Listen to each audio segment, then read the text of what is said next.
And if we could see and again, an application we could make for ourselves, and that is, if we could see the end of the trial as God does. You know, God sees everything at a single glance. We only see what's in front of us, you see. And so we have to, by faith, go forward, trust the Lord, and then look to the end result. We know that God is in control of all things, and we know that all things work together for good to them that love God. And so we are, those of us who are in the family of God, have nothing really to fear, except that the devil tries to harass us and put discouragement and fear in our minds.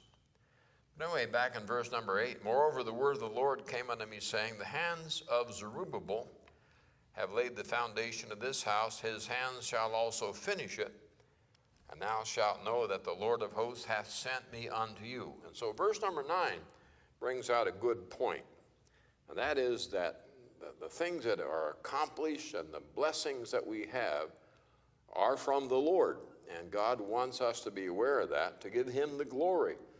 Oftentimes, the devil comes along and says, boy, look what you did, how great you are, and how many things you have accomplished. But we need to be reminded, as Zechariah was, of the fact that God is the one who brings all the blessings. God is the one who delivers us through the trials, protects us from our enemies, stands with us at all times. He's there for us, and we appreciate that so much.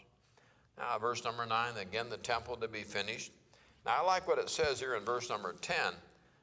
Look, watch this. For who hath despised the day of small things? And so to some people it may seem like a small thing.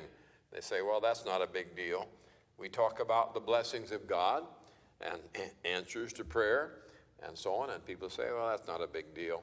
But with the people of God, it's a very big thing, because it's an evidence of God's care for us and proof of his love for us and his concern for us. Verse number 10.